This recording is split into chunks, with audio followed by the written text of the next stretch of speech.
reality, it's the fear of judgment. It's the fear of failure. It's the fear of that second voice in your head trying to stop you. So your brain's always only looking for safety and threat. You need to put in the right reps to know, and you've seen the post I say, the right reps reap rewards. You need to put in the right reps to start feeling comfortable and convincing your brain and body that this is safe. Channel the things you know, channel your personality, channel all the things that make you you. And this is the day of you. This is the day of personal branding. Channel all the things you know.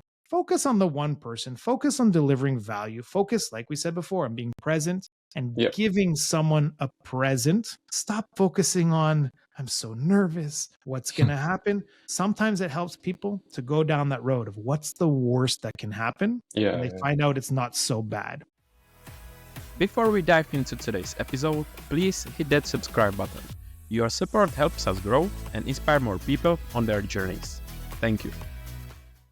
Hello, Jeff. Thank you for joining us today and welcome to the show. Thanks, Thomas. It's so fun to finally meet you. We've been DMing for months now, supporting each other's content for months now. So happy to see you in person.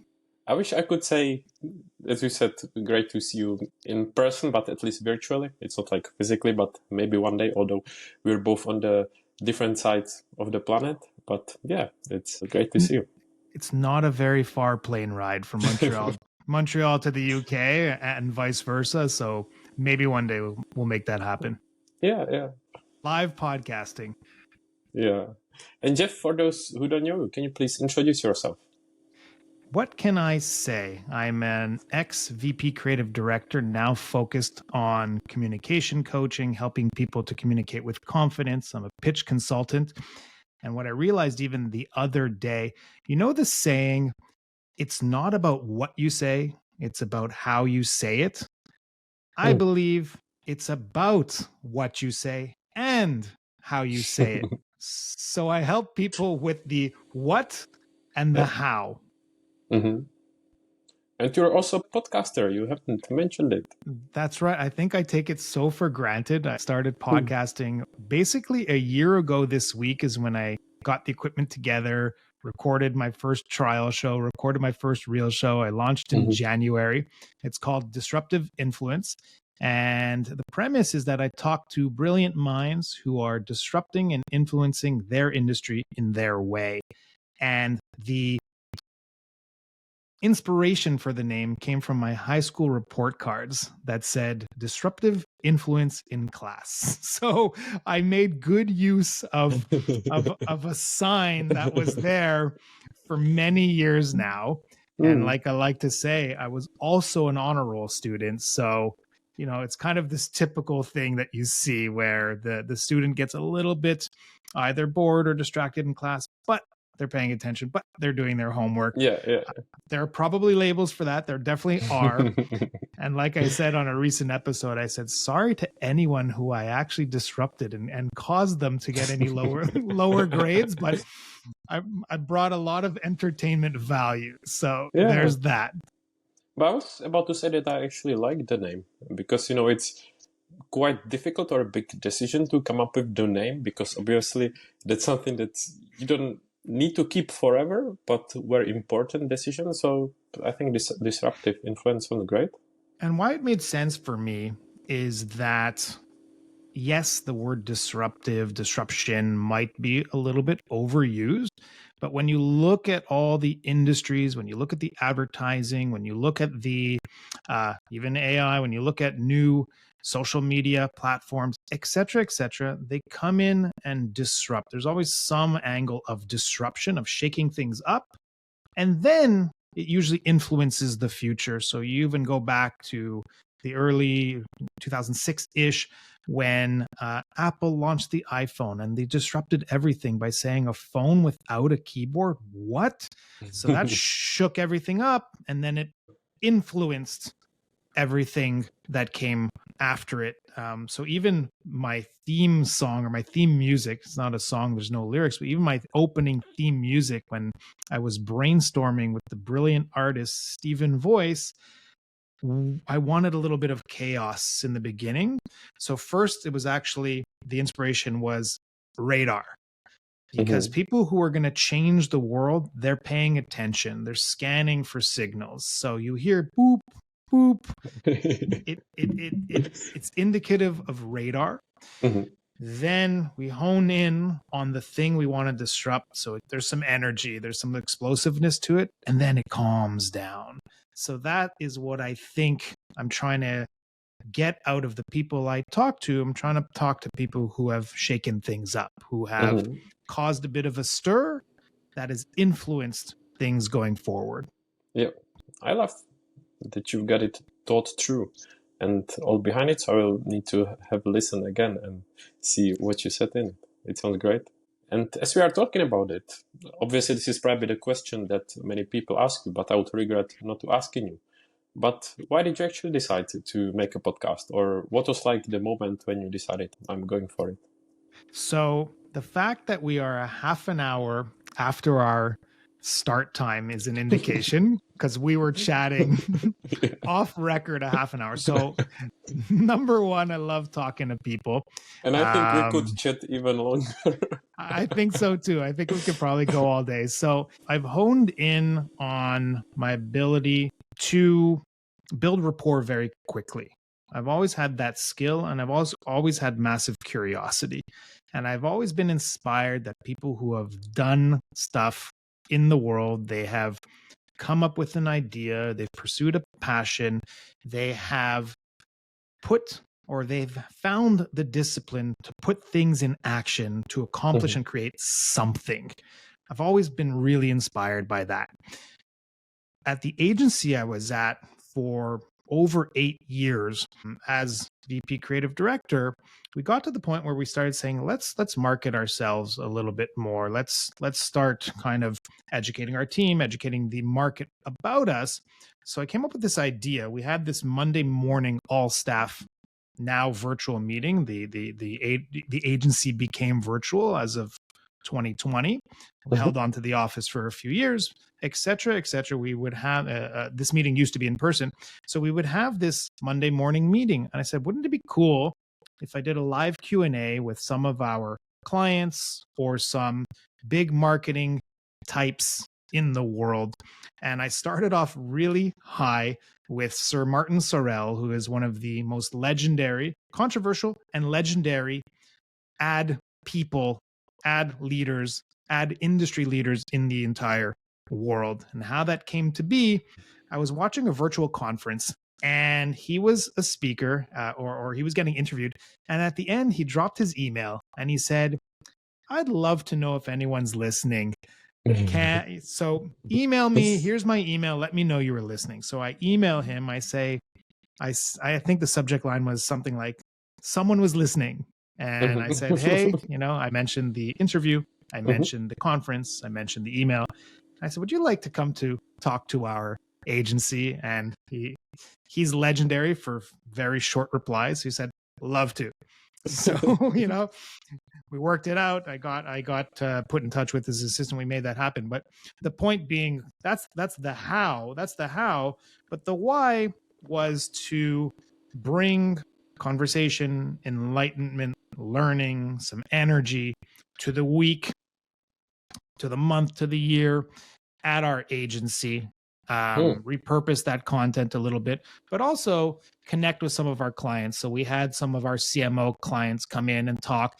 And the cool part was I would gather questions from the team, I would organize them and cue them to ask their questions live as well.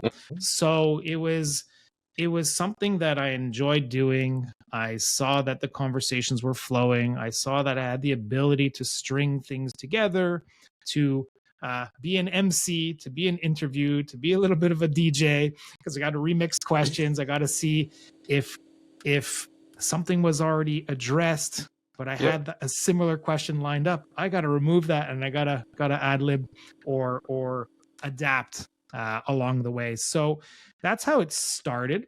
And then sorry, Jeff, how was the feedback of your company and of your colleagues? I guess it was great. It must have been a great refreshment. and Yeah, something new. it was great. Everyone really liked the chance to either contribute a question, to be able to talk to someone that they might not have had a chance to talk to, and get a question answered, like get a burning question answered, which could benefit the relationship, it could benefit the team, it could benefit everyone who was participating. And it also made our clients or industry figures who came in feel seen as well. So Yeah. that was the start of it. And then we said, or I was asked, said, Jeff, you got to turn this into a podcast. And I said, really? So took the steps, ended up leaving the agency, but Oh. taking that concept with me. And I said, you know what? That would be a good idea. And here we are. So I've already explained what the premise is, what the why is. It's definitely sits in the marketing and business, maybe a little bit of advertising domain. And again, I'm really inspired by people, again, who are disrupting and influencing their industry in their way. So then, did you listen to podcasts before, Jeff?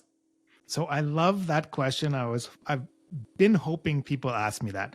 I was not a big podcast listener, probably a bigger audiobook listener. And it's funny because I would tell myself, well, if people ask me that, what should I say? Should I go list out some podcasts? And I said, no, authenticity rules, realness rules. And I do listen to some episodes here and there at random.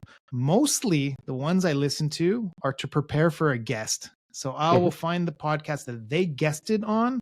I will listen to that conversation. But I'm actually not a massive podcast consumer, and I'm okay with that.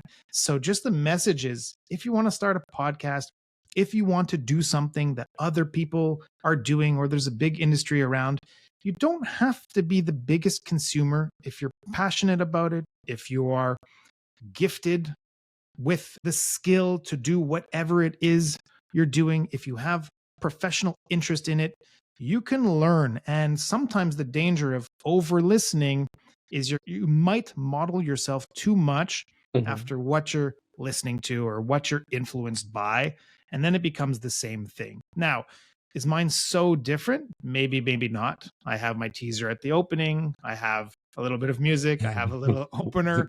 We have the episode, and I ask you to like and subscribe. So the format isn't too out there, but people will either come for me because they like the way I ask questions, but more for the guests.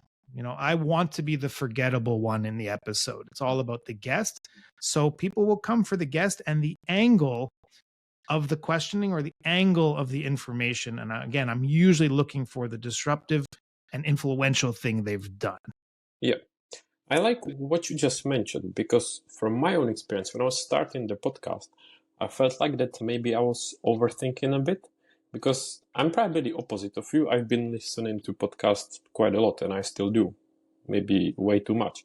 But when I was trying to come up with my podcast, I was like, how am I going to start? Is there going to be ad? How am I going to end the episode? And because I listened to too many podcasts, I didn't know which one to follow, which one to pick, where to get inspired. So actually, if I was maybe in your scenario, it would be much easier and I wasn't overthinking. So I think the message that you shared is something that I would recommend people as well. Don't overthink it. You don't need to follow any formula or recipe or this person or that person. You can make it unique to yourself and just start, and you can always adjust along the way. And that's the key, right? Most people are podcasting. Aside from if there's a business purpose, most people are podcasting because of a personal brand. So make it personal to you. You should be your number one fan and number one listener. That's the first thing. People I've interviewed, myself included, there's a selfish component to it. I want that information for myself. I want to talk to those people. And it is amazing what happens when you put a microphone on your desk and you send someone a DM or an email and ask them to come have a recorded conversation.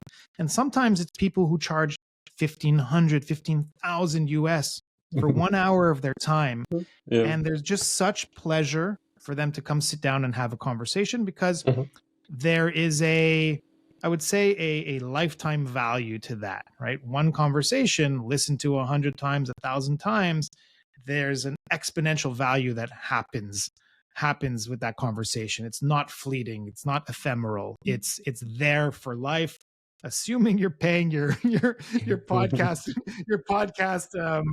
propagator fees.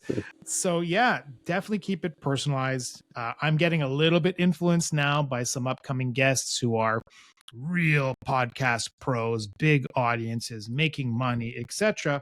I was looking at their formats, and I cut in one quote at the beginning, one cool teaser quote that'll pull you into the episode. They'll cut 4 or 5, bang, bang, bang, bang, bang in a row.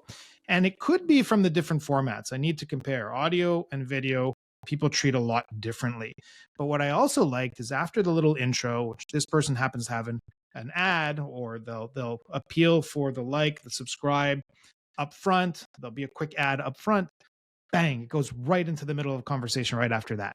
So all of my episodes say, hey, how you doing? Tell me about yourself, these sorts of things. There's always a little bit of an intro. I'm very tempted going forward to just cut right into the conversation after a little preamble, because people don't have time. The guest is introduced in the show notes anyway. The guest is introduced in my LinkedIn post. You want to learn about the person or the basics, just read the show notes or Google them. So we'll see how that goes. I'm very tempted again to save people a little bit of time and jump into the goodies right away. Yeah, but I think you raised a great point. But at the same time, I feel like that you never know if people actually read the notes, because sometimes they just put it on, don't have time, maybe they don't even know that it's in show notes. And at the same time, as you said, sometimes you are excited kind of to rush to main idea of the podcast or the main expertise or something.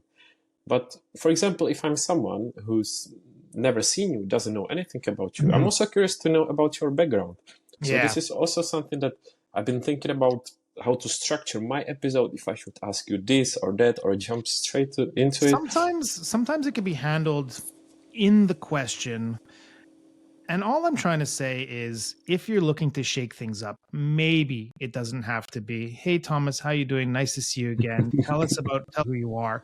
It might just be like, Thomas, you're an expert podcaster. How do you do it? Like the littlest sentence. You're an author. You're a keynote speaker. You do X, Y, Z. You're changing the game in this. How did you do that? And boom, the credibility is right there. Yeah, but I think in the end, it's probably something that makes your podcast just unique, because some people ask it, some people don't ask it. That's it. So if someone prefers this way, they may listen to you. If they don't prefer it, they may listen to someone else. That's it. And the thing is, you have to ask yourself, is there a formula that you want to follow? So there's a certain expectation set for your brand and your way. Or do you leave room for experimentation and evolution? I think you should leave room for experimentation and evolution. I even listen now to just my intro track and outro track of a voice track of me saying, hey, welcome to Disruptive Influence, blah, blah, blah, blah, let's go. I recorded that in one take and shipped it off. Now I'm already like, okay, maybe I could sound a little bit different, say it a little bit different, but now it's the signature. So the bottom line, get started, experiment along the way, be your number one fan, and make it true to you. Make it true to you, make it interesting, do what your taste and sensibilities say. You can take some influence from around the world. Some people I know look at their stats with intent.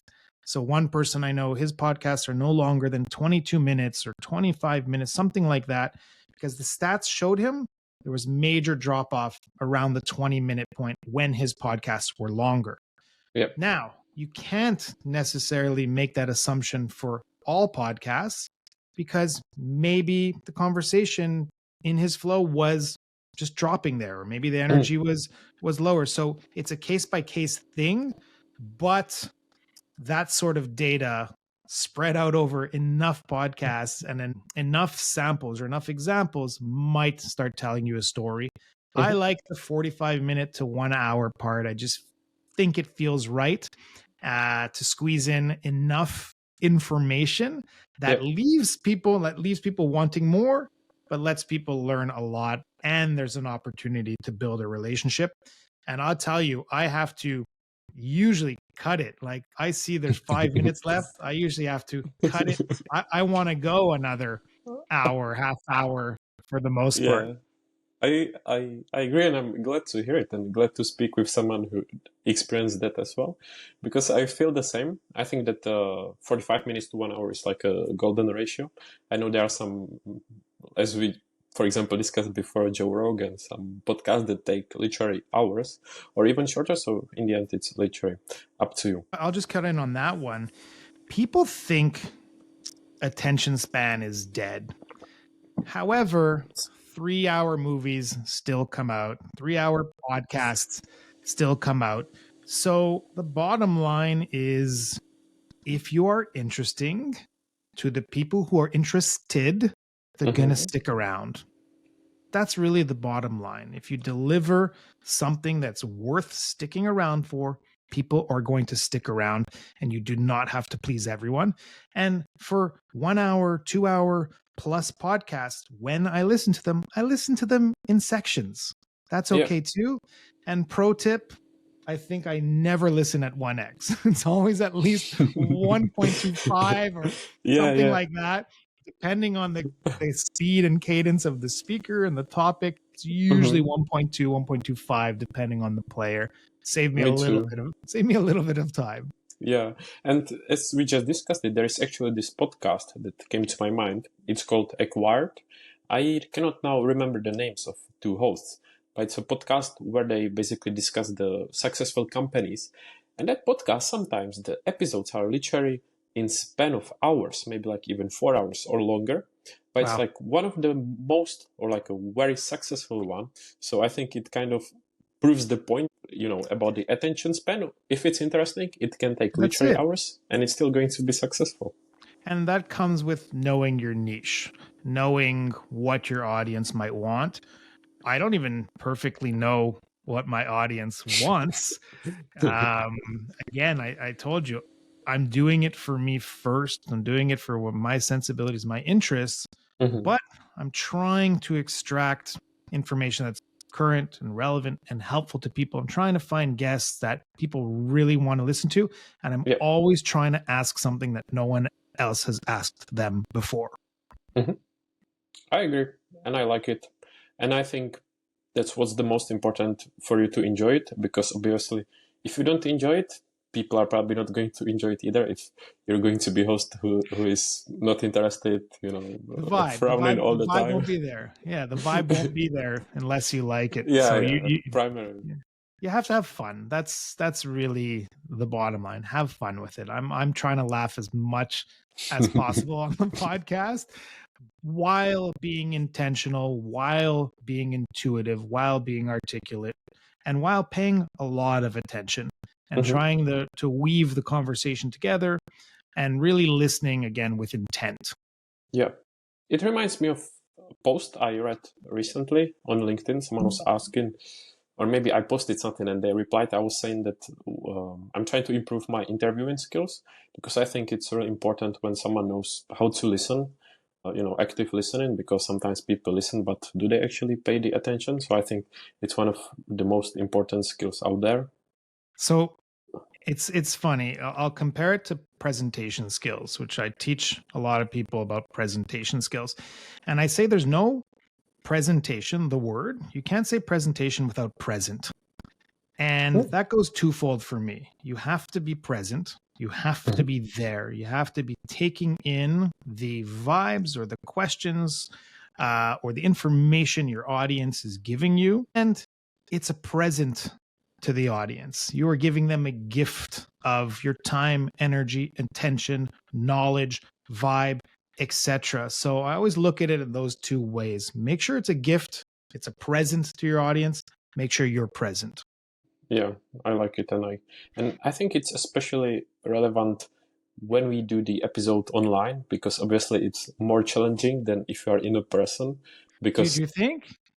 I think so, because I think, I'm not going to lie, I haven't done episodes in person yet, but I think if it's in person, it's kind of easier to stay present because you just have to. It's you and the guest just a few meters away. Right. Whereas now, there may be like some distractions. I don't know whether it's from the laptop or outside or I don't know anything.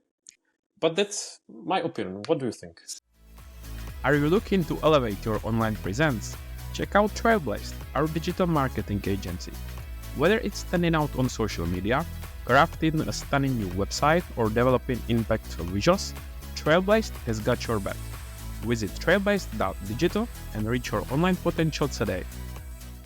I do. So it's funny you say that. As you said that, your resolution started going down on the screen. So I lost eye contact and detail. Now it's coming back a little bit because the software we're recording in sometimes, right, it's always giving us a lower res preview, but sometimes it lags a little bit. So that's already a blocker.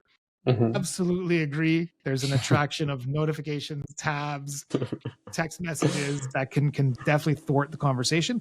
And you're also forced to stay in this position, right? Like I have to face you. I'm trying to keep I'm noticing that my eye glances off and I think, oh, that's going to look a little strange and look like I'm distracted.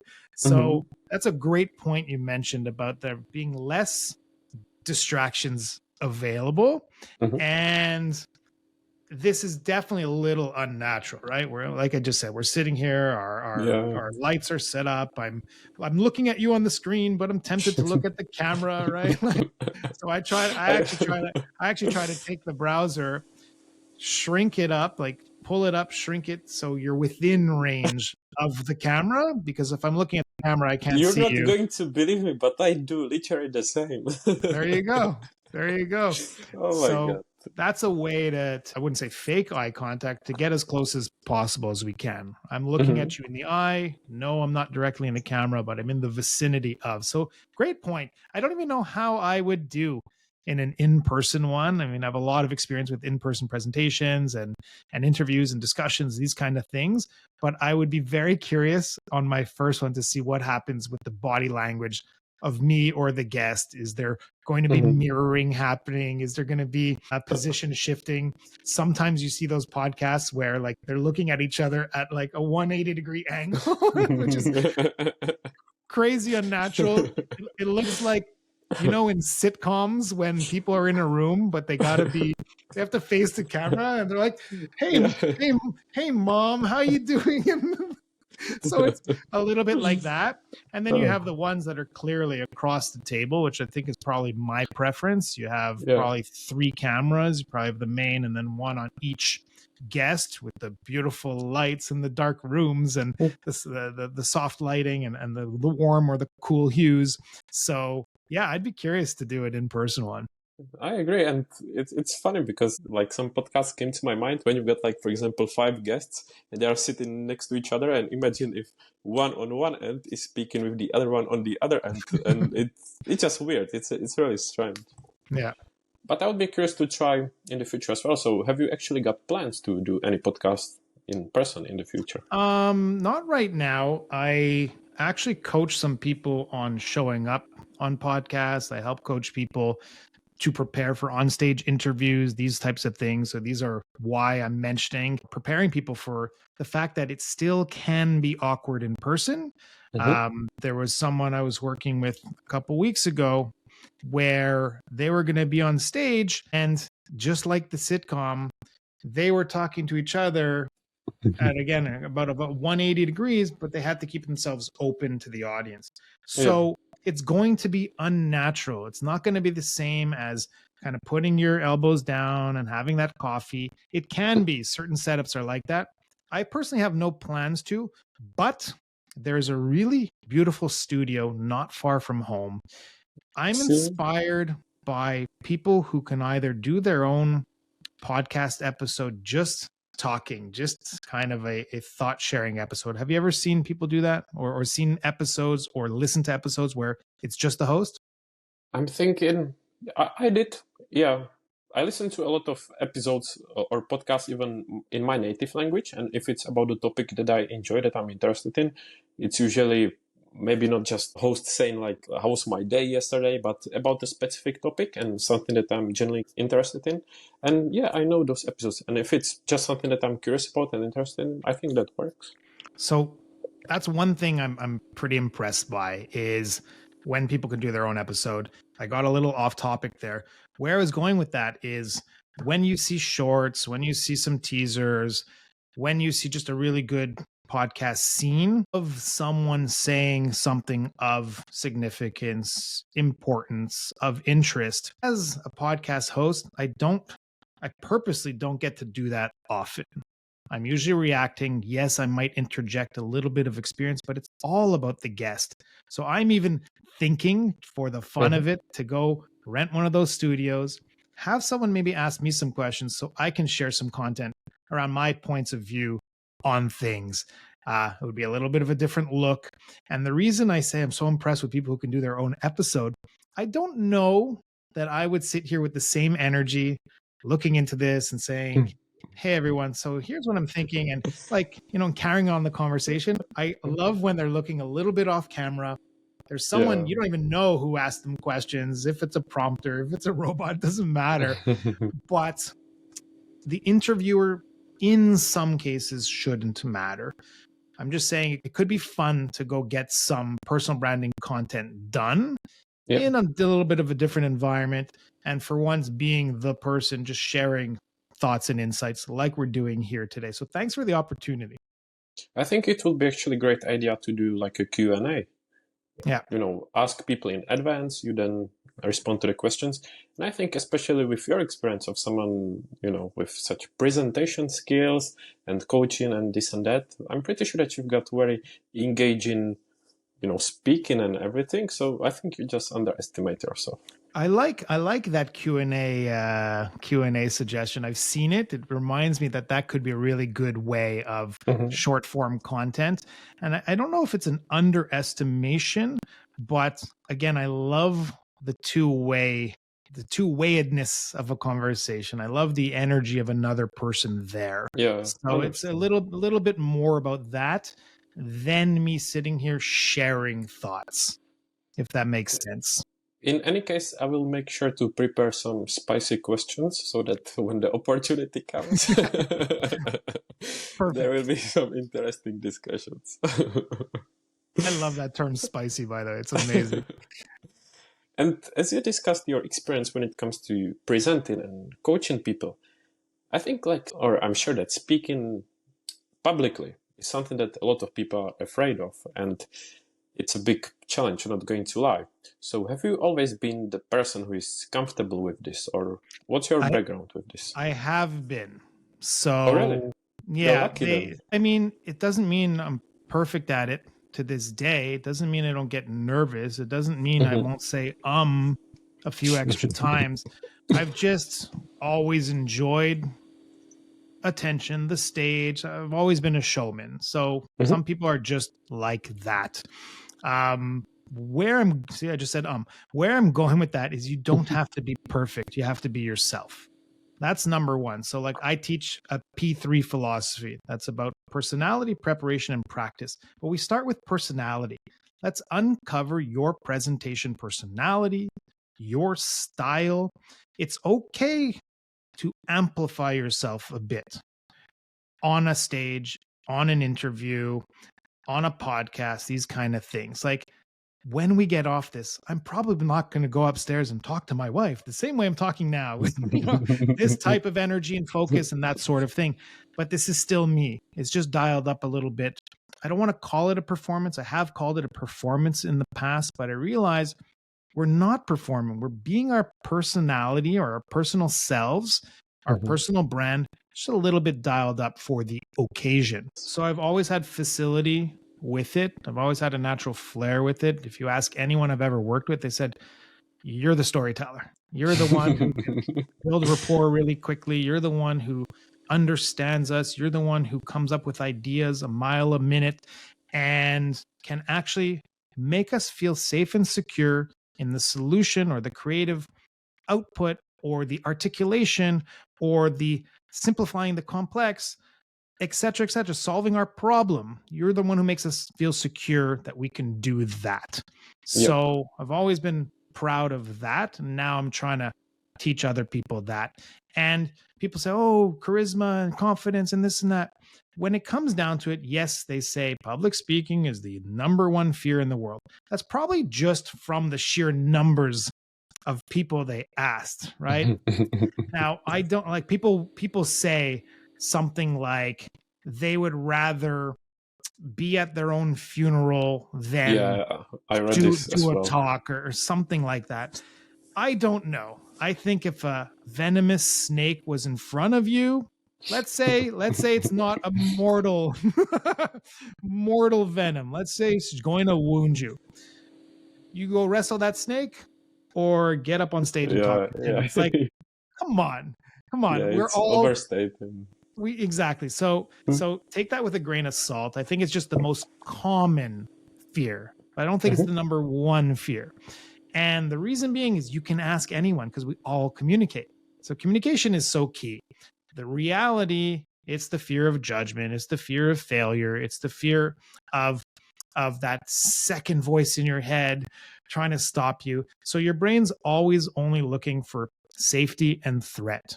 You need to put in the right reps to know. I like to say, and you've seen the post, I say the right reps reap rewards.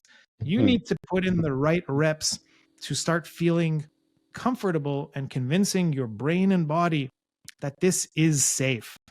Channel the things you know, channel your personality. We can talk about preparation and more practice another time, but channel all the things that make you you. And this is the day of you. This is the day of personal branding. Channel all the things you know. Focus on the one person. Focus on delivering value. Focus, like we said before, on being present and giving someone a present. Stop focusing on, I'm so nervous. What's going to happen? Sometimes it helps people to go down that road of what's the worst that can happen. And they find out it's not so bad. Then they ask themselves, what's the best that can happen? That's a really good place to be. That's a good question. It's a good question because we're always, again, between safety and threat.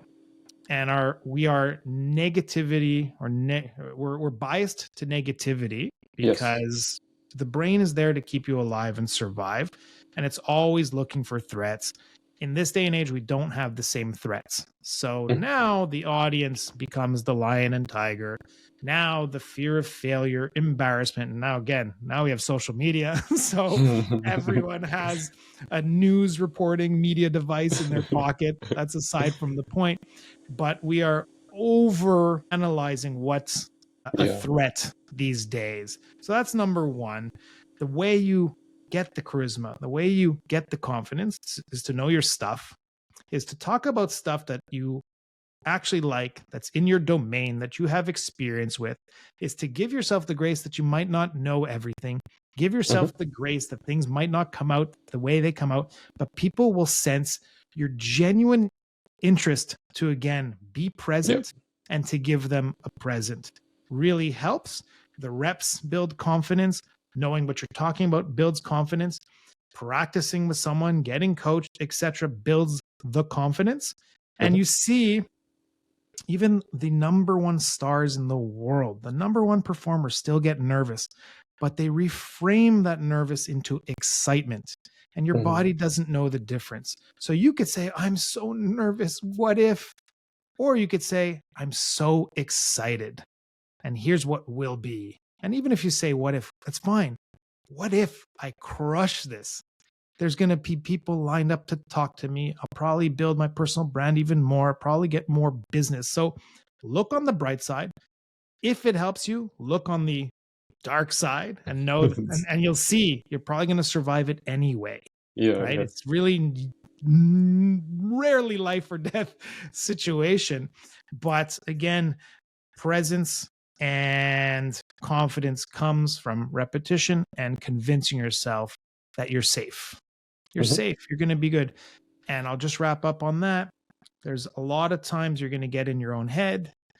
It'll be an out-of-body experience. The interview, the presentation, you'll come down to earth after. You might think you flopped here. You might think you thought too long about getting something out. We think a lot faster than we speak. The audience had no clue what your inner dialogue was, what your heart rate was. Yes, sometimes it gets into your voice. Yes, you're not breathing well enough, that kind of thing. Okay, but they'll still forgive you.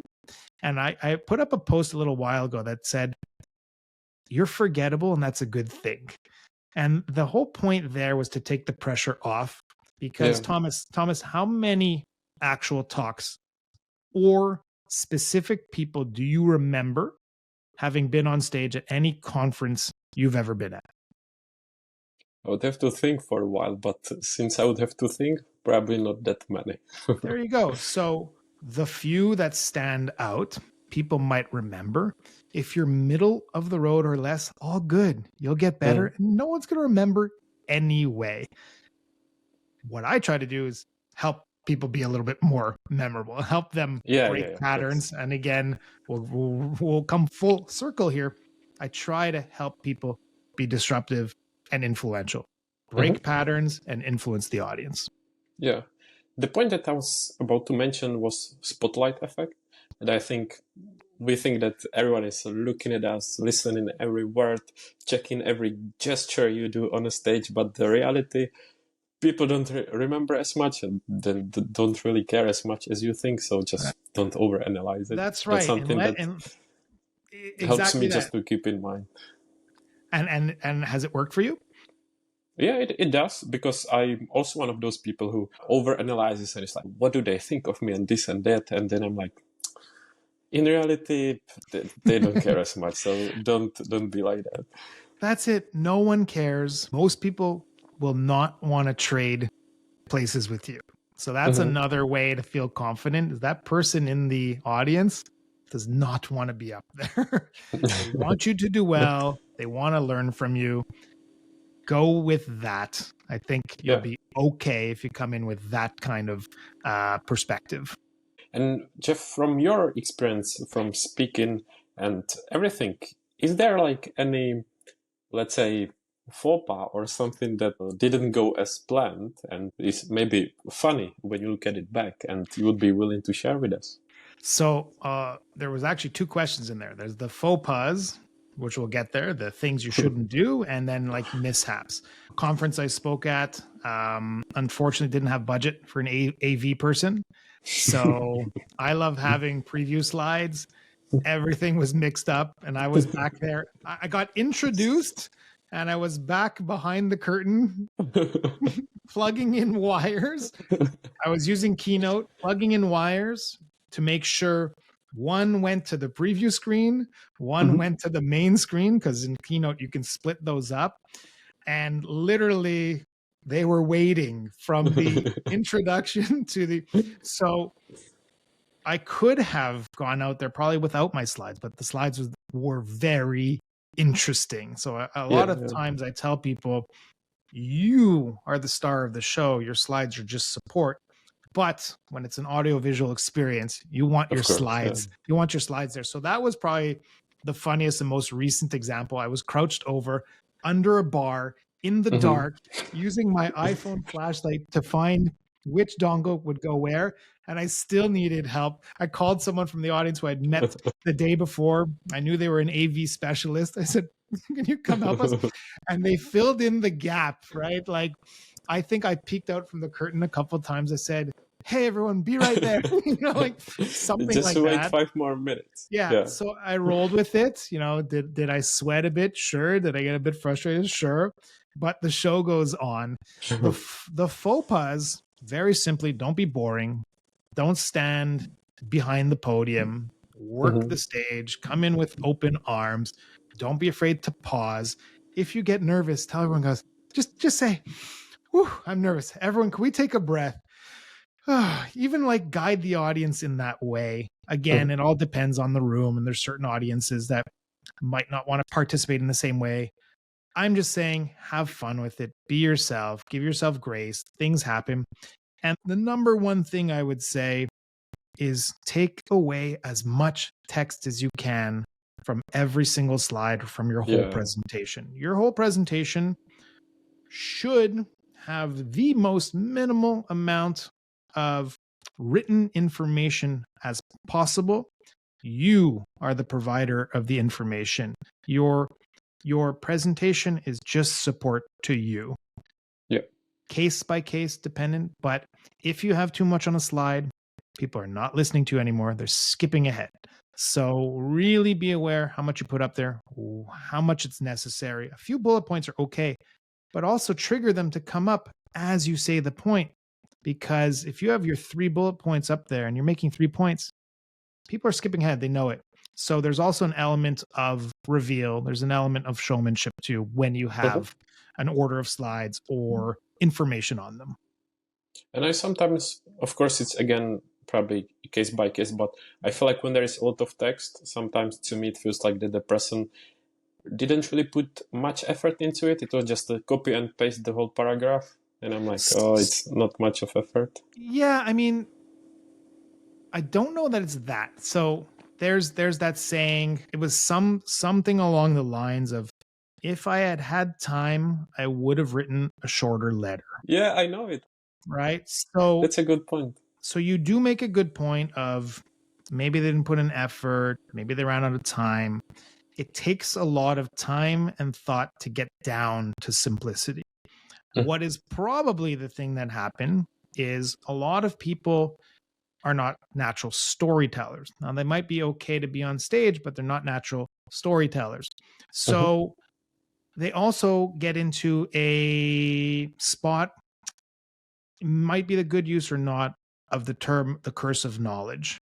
So they know so much that they feel like they have to teach so much, or they know so much or want to show they know so much that they have problems editing out what is just not necessary. And my point of view on it is, especially with the advent of AI, the advent of instant searchability, and instantly finding all the information you can ever ask for in the world, you need to put your spin, your perspective, your personality, your point of view on things, and come at it with that lens. Otherwise, send the document, send the search query. So just to recap that, I wouldn't assume they didn't put in a lot of work. I would just say they didn't know where to stop. They didn't know either their topic enough or they knew their topic too well. Right? There's the spectrum on that, but they just didn't know where to stop and really wanted to inform their audience and thought everything was relevant.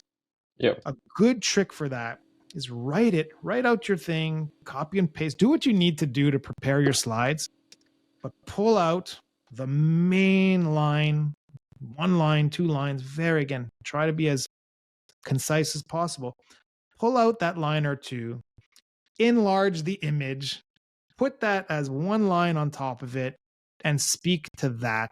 If someone needs more information, save your longer deck as a handout and say, hey, I'd love to email you my deck that has a lot more information for you to read on your own time. This is a performance. Again, in the sense that there's a limited time, there's a limited amount of information people can take in. And like you were saying before, they can't take it all in anyway. They're probably distracted, not fully paying attention. I think people can only take in about 25% of what you say. And then there's the whole thing about recall, like 50% same day, 25 the next, 10 or 5% within a week. So again, make it simple. A lot of people talk even about 5th grader level. Make it very simple. Make it ingestible and digestible. And ideally, I would say engaging as well. Oh, 100%. I think you explained it really well. I take it back. But the point that stayed with me is when these days, like with the rise of AI, I feel like that, for example, as we know, we are present on LinkedIn. You read loads of posts every day. And I think if there is someone who can write in their own language, put their spin of their own personality, it really helps to stand out. Because with AI, I'm not saying everything is the same, but often, you read it, after some time, you recognize that it's AI, maybe just not even edited. So I think that these days it may be kind of competitive advantage or something that helps with the branding. It is. your humanity is going to be your competitive advantage, your ability to adapt, your experience. No one can take your experience away from you. No one can take your true knowledge away from you. Anyone can memorize. But if you actually come in with your point of view, with your energy, with your vibe, that's going to be a differentiating factor for sure. Especially now when you could say, everyone in the audience can get this information right now, and they can get it supplied to them in any voice, any public figure's voice, right? You could say, tell me about this the way Steve Jobs would. But the point is, you're not Steve Jobs. You're not Steve Jobs. You, unless you rehearse, and again, personality, unless you rehearse in the right way, infuse your personality into your presentation. And again, we're not always talking about just a stage. There are presentations you make to clients. There are presentations you make internally. Sometimes they're in person. Sometimes they are virtual. If you don't show that you know your topic, if you don't show that you have perspective on it, again, they could just go search for it themselves and they can have it delivered in any voice they need. Your differentiating factor is your voice and your way of talking and your way of showing it and your way of showing that you're excited about it. That's a big thing too. Your excitement should match your energy and your words as well. Yeah, and it definitely makes it more engaging to watch, which again comes back to what we discussed, that one of the most important aspects of recording the podcasts is for us to enjoy it. Because exactly, if we are just boring, like, hey Jeff, what did you have for breakfast? No one would really like to watch it. Well, I mean, you could tell a really good story about breakfast, right? So again, it's and the coolest thing about humans and the fact that 80+% of communication is nonverbal. So I release my podcast mostly in audio now. You can hear if someone's smiling. That is one of the coolest things about human senses and human sensibilities and experience. You can actually hear when someone's smiling. So that is a very, that's another tip. Smile on stage, smile in an interview. It's going to go a long way and it's going to change your mood and people will feel that. I agree. It reminds me of this book. I think it was How to Win Friends and Influence People. One of the big takeaways was simply to smile because it positively affects people. And if you smile, it's what's the word? Contagious. That it makes me want to smile as well. It is, and it tricks your brain. And there's even a trick. I don't know if it was from that book, that if you're feeling down, frustrated, this, that, literally put a pen or pencil in your mouth, bite down on it to force the smile. But even forcing yourself to smile tricks your brain because it goes, hey, what am I supposed to be happy about? And that's another trick is the attitude of gratitude, gratefulness mindset. If you look for something to be grateful about, in that moment, it is like scientifically and physiologically impossible to feel down. There's just something about gratitude that changes absolutely everything. And the other thing I remember from that book, Thomas, is that I know which one. There you go. People's names to them is the sweetest sound in any language. So I'm always That's one of the biggest takeaways for me from that book. I remember biggest one. But I'm not great at that. Like I'm not, I can forget names pretty easily and that sort of thing. I'm not great, Thomas, at interjecting people's names in the conversation, but people absolutely love it. So that's something I can even work on. Real seasoned sales professionals, you'll notice a lot. Notice when you're in a conversation with a real sales professional, how many times, Thomas, they use your name. I will try to check it next time, Jeff. I'm not sure right now.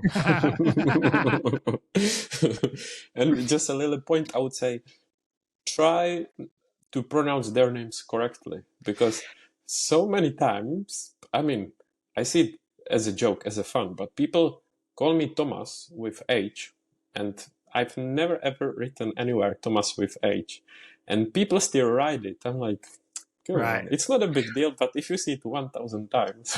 So that's actually, so first of all, how do you like, or how should we pronounce your name? It's when it's written. I don't mind if it's Tom or Thomas or Tomen, which is the nickname I use.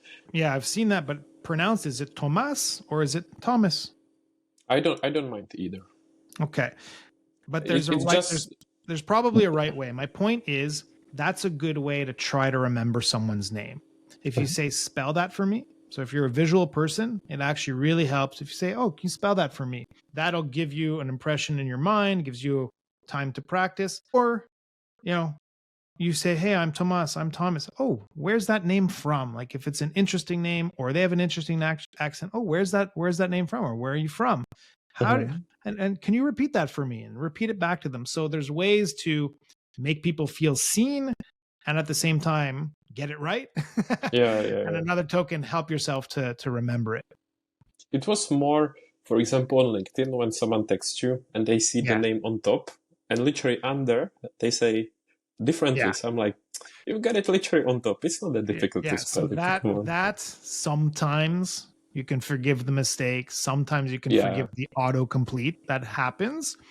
Other times the devil's in the details. And that is the 1 or 2 words or 3 words, however many words that people will probably see the most in their own lives. So you're going to spot that misspelling and you're going to lose respect very quickly that they didn't take the moment to spell your name correctly. So that's about being prepared.